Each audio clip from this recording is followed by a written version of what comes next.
Hi guys, welcome to our daily encounter. In First Chronicles chapter 29, we have a picture of what true, sincere worship is all about. And here in the context, of course, this is the time in which David is preparing for the building and construction of the temple, but also in setting up his son as king. And the people come together, and David has the people gather, all the commanders, all the people that would be involved in this major project. They come together and they express great generosity, and there's just worship going on. And this becomes a great picture for us of what true and sincere worship looks like. And the first thing we see here in verse 9 is that true worship is full of joy. It says, "Then the people were glad because they had offered so willingly, for they made their free will offering to Yahweh with a whole heart. And King David also was exceedingly glad." True worship is going to be a worship that comes out of and springs forth from a joyful heart. This whole situation seems to propel them into worship.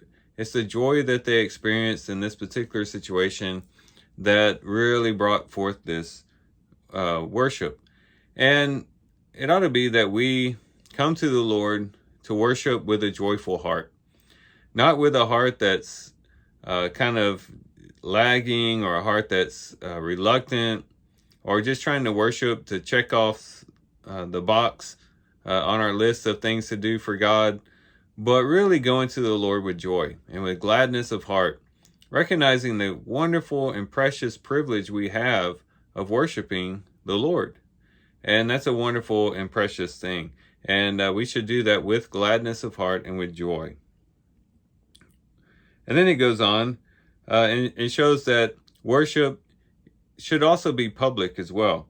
It says, "So David blessed Yahweh in the sight of all the assembly," verse 10. "And David said, Blessed are you, O Yahweh, the God of Israel our Father, from everlasting to everlasting." Worship should also be public. Yes, it's true that we should worship the Lord in our own private lives. We should be worshiping the Lord all the time, even in our mundane tasks. But at the same time, public worship is very important as well. Public worship is very, very powerful.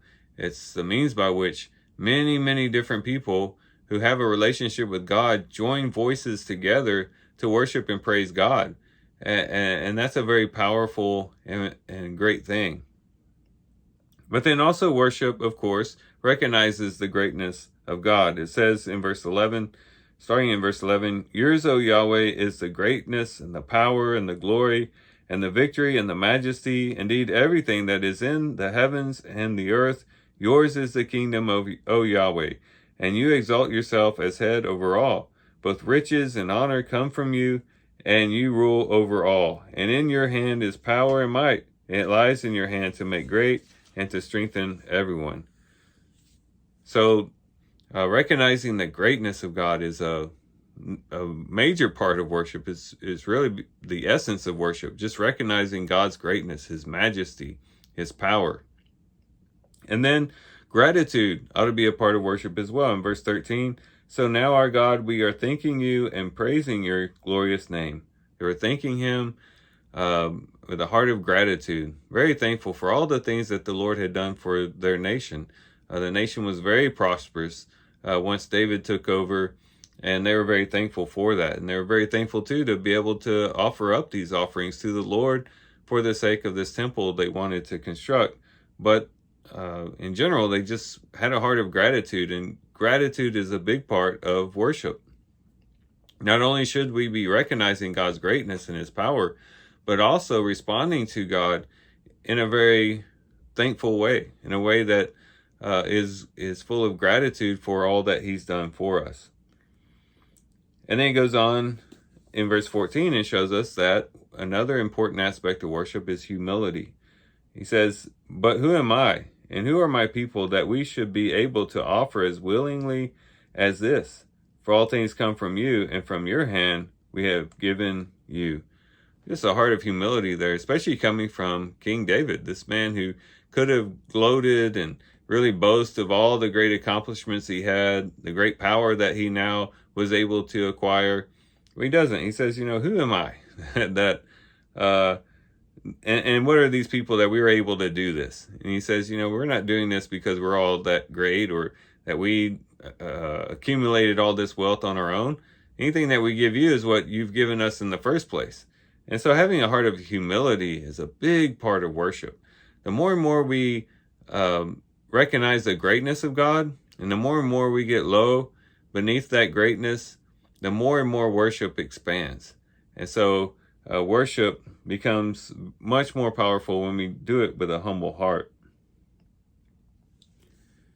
And then he goes on, he says in verse 16, O Yahweh, our God, all this abundance that we have prepared to build you a house for your holy name, it is from your hand, and all is yours. And I know, O my God, continuing on, that you try the heart and delight in uprightness. I, in the uprightness of my heart, have willingly offered all these things. So now with gladness I have seen your people who are present here make their offerings willingly to you. Or it could continue on in verse 18, O Yahweh, the God of Abraham, Isaac, and Israel, our fathers, keep this forever in the intentions of the heart of your people, and prepare their heart to you. Worship is also an exercise of integrity. It's not just praising God with our lips, but our hearts being far from him, but doing it in the integrity of our hearts. It is in sincerity, saying that, the Lord searches our hearts and he knows whether we're really, truly worshiping him or not. And then also worship is perpetual. And he talks about here, keep this forever in the intentions of the heart of your people. In verse 19, and give to my son Solomon a whole heart to keep your commandments, your testimonies, and your statutes, and to do them all, and to build the temple for which I have made preparation. We want worship to then influence others to perpetuate obedience to the Lord and to recognize the Lord as supreme, not only in our generation, but in future generations as well. And so all of these different things play a part in worshiping the Lord and giving a proper worship to him.